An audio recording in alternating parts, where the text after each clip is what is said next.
Poison is horrible in D&D, and it's not even close. Let me give you an example to drive this home. I was in a campaign with a rogue character. He spent 3 sessions hunting down a purple worm, dove into its guts like a sadistic raccoon just so he could carve out the glands to create the most deadly poison in all of D&D. In the battle against the final boss, he gets the moment he's been waiting for. He pulls out his dagger, coats it in that beautiful shimmering 2000 GP worth ooze, sneaks up behind the BBEG and stabs him in the back. And the DM looks at him dead in the eyes and says, he takes no damage. He's immune to poison.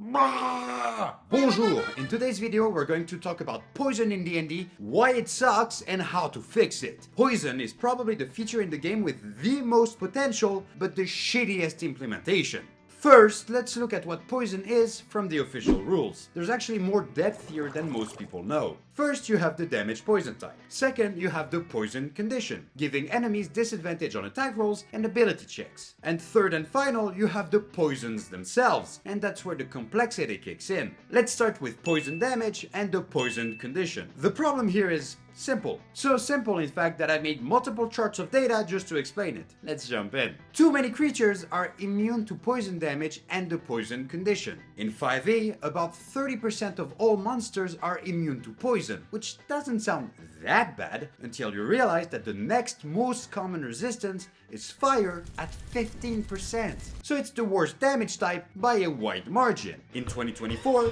they attempted to fix this. Now, only 25% of monsters are immune to poison. So, of the 508 monsters from the monster manual, only about 117 are immune. Problem is, fire is still the next most common resistance, but now only sits at 10% of all immunities. So they reduced the number of immunities in general, making all damage types more useful, but in the process made poison worse compared to all other damage types. This means that the only characters that can fully plan their builds around poisons, casters, are shooting themselves in both feet. If you specialize in poison casting, 25% of the time your spells will do nothing, and a caster without spells is not exactly useful. You can't even use your poison cantrip. Combine that with the fact that most spells require a constitution saving throw, the worst saving throw for a caster to target, and that they don't deal that much damage or aren't that good at debuffing, and it's a recipe for disaster. Thunder and Psychic are running laps around poison. Poison is like me in middle school, getting bullied by the cool kid. But guess what taught the thunder damage? I made it big and you didn't! And you hit puberty and I didn't. Fuck! And I can already hear the comments. But Monkey, what about the poisoner feat? The feature lets you ignore resistance to poison. Alright, let's check the list of monsters with resistance to poison in the new monster manual. There's over 500 monsters in there, so surely we'll have a few. 6 monsters have resistance to poison. The normal badger, the giant badger, the assassin, and the 3 sexy demons, the incubus, succubus, and cambion. Which means that if you choose this feat and then go and bang one of them, you have a 100% chance of giving them an STD. Congratulations, you win D&D. Go and collect your prize. Now, things are about to get worse. If a monster is immune to poison damage, you best believe it is also immune to the poison condition. Which logically makes sense, but is crazy from a game design standpoint. It's as if all monsters who are immune to radiant damage are immune to being stunned, or if all monsters which are immune to necrotic damage are immune to being frightened. Which is just not the case. Poison got the short end of the stick, which I'm assuming is due to how it was named. I'm sure if it was called something like weakened, the condition would never have had this problem. This makes it the most common immunity on monsters. Here's a graph showing the probability of a monster being immune to poison based on their CR in 5e. I also put the restraint condition as a comparison. Let's just say that the conditions are not exactly built equal. In addition, the higher CR of a monster, the higher the probability of it being immune to poison. Genuinely, the story I told you earlier is not the DM's fault. If you pick any boss monsters at random from the high CR list, it's more likely to be immune to poison than not to be. And in 2024, I couldn't find a probability graph because apparently people have better things to do than track 500 monsters and put their immunities on a list and then create a graph to determine the probability of damage type. So I did it myself because apparently I don't have a life. So here's how the graph is looking. Even though the probability of a monster being immune is only 30%, as you can see, it's much more likely to apply to high CR monsters, which tend to be used as boss monsters. When you compare it to charmed or frightened, those immunities are also very common at high level. But there's a big difference. They have much broader applications. Sure, the bosses might be immune to charm and frightened, but their minions aren't, so you can try to charm or frighten them to navigate social encounters and get important clues that will help you in the boss fight. Just look at a spell like Suggestion or Hypnotic Pattern. Poison, on the other hand, is just a combat condition, so if it doesn't work in combat, well then you're just shit out of luck, aren't you? Now, let's talk about the fun stuff. Poisons. Yes, I know it's getting confusing. Here I'm talking about the poisons that you put in a vial to coat on your weapon or to put in your enemy's food to try and kill them. Yes, those poisons exist in D&D, and they have rules. And I don't fault you if you don't know that as a player, because they're written in the Dungeon Master's Guide. They're super cool and underrated, so let's give them a look. Officially, poisons are split into 4 categories. Contact. You put it on a surface, and if anyone touches it with bare skin, they're affected. Ingested. You put it into someone's water or food, and if they swallow it,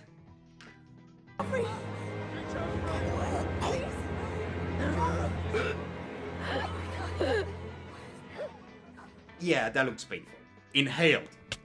Well, you just need to breathe the poison. It can actually be bottled and thrown, which then affects a 5-foot cube. Injury. This is the one that everyone knows. You put it on your blade and then you go stab someone to affect them. Surprisingly, funny enough, according to the rules, it only works with slashing and piercing weapons and not with bludgeoning weapons. Then they give you a nice table with 3 or 4 poisons for each category, as well as the price for a single dose. They all function roughly the same. The target must make a Constitution saving throw, and on a fail, they take damage or become poisoned and are affected by an additional debuff, sometimes both. To Watsy's credit, there's a lot of cool ideas in there. For example, Malice, which says that as long as you're poisoned, you're also blinded. Or Midnight Tears, which says that if someone swallowed this poison, when the clock strikes midnight, they take a shit ton of poison damage. Which is a cool idea for a hidden kill. There's a lot of potential here. I really like the lore section too. Given their insidious and deadly nature, poisons are illegal in most societies, but are a favorite tool among assassins, drow, and other evil creatures. In 2024, they removed drows and assassins because apparently they're no longer evil, so I'm gonna go and stab some people in a non-evil way. Anyway, the game says that poisons are this dangerous threat. In reality, not really. They're held back by several factors. First is a simple one. Most people don't know that they exist because it's in the PMG, which means that most players will not try to optimize their builds around it. But that's a small issue. Let's just say that your DM is nice and tells you that they exist. Well, now you run into issue number 2.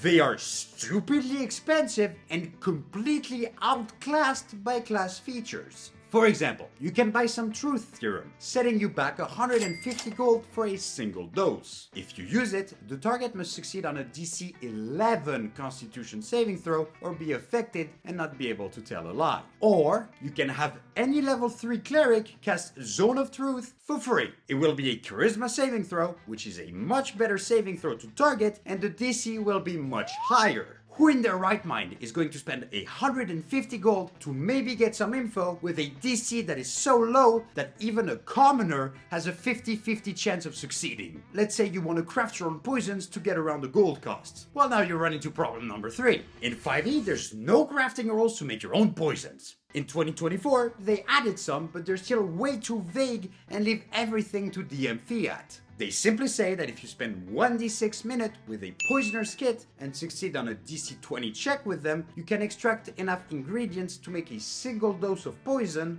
from an unconscious or dead creature. That's all nice for something like the purple worm poison or the wyvern poison, but then you get the oil of Daggett, which knocks you unconscious, by the way, so a very strong effect. Wanna craft it? Sure, just get a Daggett. What's a Daggett? Well, go fuck yourself, because it doesn't exist. Thank you, Watsy. Super helpful. What about the burnt author fumes? Just gotta get your hands on some author. What is it? Well, the only entry I could find is that author is some random wizard NPC in the Forgotten Realms. So do we have to hunt him down and burn him like a witch to make a poison? You get my point. But let's say that your DM is nice and lets you harvest the ingredients from all the creature. For example, for the Truth Serum, you need the blood of a unicorn. So you go, you make your DC 20 poisoner's kit, and in exchange, you get 1 dose of Truth Serum with a DC of 11 and a middle finger. I'm I'm gonna throw a bonus problem in there. Problem number 4. Most poison that you'll craft will probably fail. Not only because the DC is super low, not only because most creatures are immune to the poison condition, but also because it targets Constitution, the strongest save for all creatures in the book.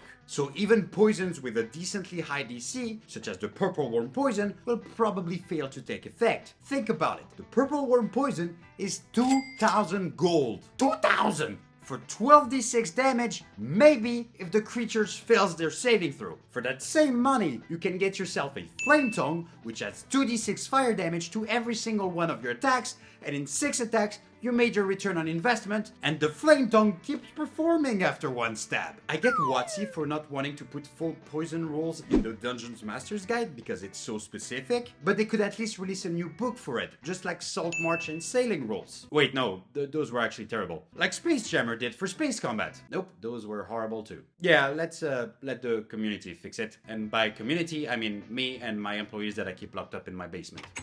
Let's fix poison. Poison should feel dangerous, rare, something that requires finesse. But right now, the system just punishes you for trying. It's as if wizards had to pay 500 gold every time they wanted to cast Fireball, and they could only do it on a Tuesday. Step 1 of the poison rework. Right now, the biggest issue is that poisons are tied to poison damage and the poison condition, which, if you think about it in real life term, doesn't actually make much sense. Let's say, for example, that you're a veterinarian, and through your work, you've been exposed to small doses of anthrax. Anthrax is a poison, a naturally occurring bacteria that is highly dangerous, and cultivating it breaks the Geneva Convention. But because it's a bacteria which frequently contaminates animals, veterinarians are often exposed to it, and they tend to develop a tolerance for it if they're not fully vaccinated against it. So, if an assassin mails a letter full of anthrax to said veterinarian, he would probably be fine, as opposed to me, who would just die a horrible death. But if the same assassin were to slip some cyanide into said vet's tea, he would drop dead. Different poisons, different tolerances. So in D&D terms, an umbrella immunity that shields you from all poisons is a bit strong. It's as if all spells only did force damage and nothing else. If you think about it, there's already a Constitution saving throw there to see if the person resists the poison or not. So just like for spells, in D&D we can get around poison damage immunity by swapping out the damage types. If a fighter can create runes that turns him into a giant, it doesn't seem that far-fetched to me that we could create a poison that deals fire damage.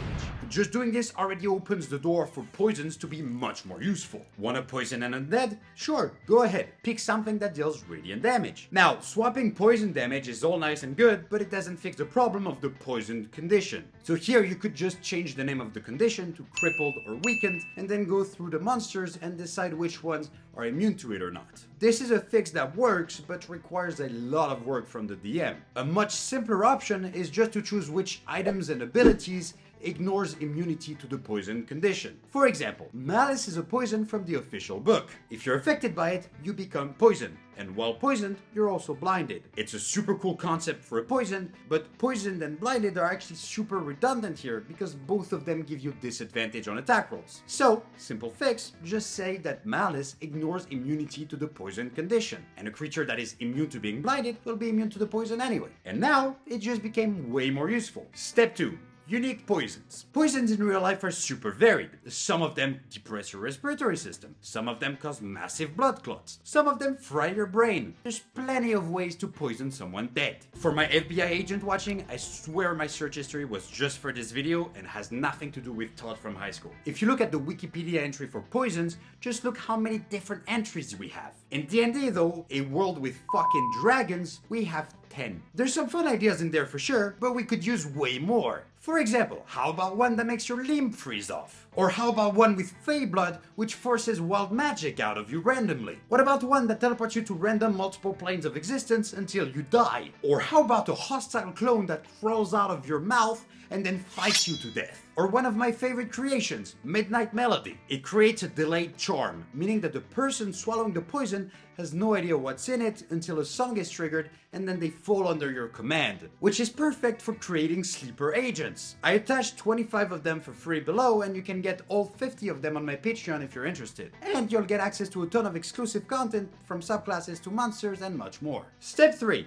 The Poisoner Feat. Now, another thing that I really wanted to fix was the Poisoner's Feat, because ignoring the resistance resistance of 6 total monsters is quite useless unless the BBEG of your campaign is the Badger King. So how did I fix it? By fixing the entire crafting system for poisons. I won't go into specifics to not make the video 1 hour long and make my editor shoot himself, but here's how it breaks down. I added crafting components to all the poisons, so now you don't have to wonder what a target is or have to hunt down author to burn him for poison. Now every poison has the creature you need to harvest it from or the listed alchemical ingredients that you need. But if you pick the poisoner feat, meaning that you really want to specialize in poisons, well, now you get more juice for the squeeze. Instead of getting a single dose like those uneducated swines, you can extract more from your poison and get 1d4, 1d6 up to 1d10 doses for each poison, depending on how powerful they are. Meaning that the cost for using poisons just went down drastically. But that's not all. Even though in the document itself I altered the DCs for poisons to be more effective, if you have the poisoner's feat, you can choose to either use the poison's DC or your own. So for example, Oil of Target will go from a DC of 13 to a DC of 16 or 17 depending on your stats. But if you craft the Purple Worm Poison with a DC of 21, you don't shoot yourself in the foot, the DC stays at 21. 21?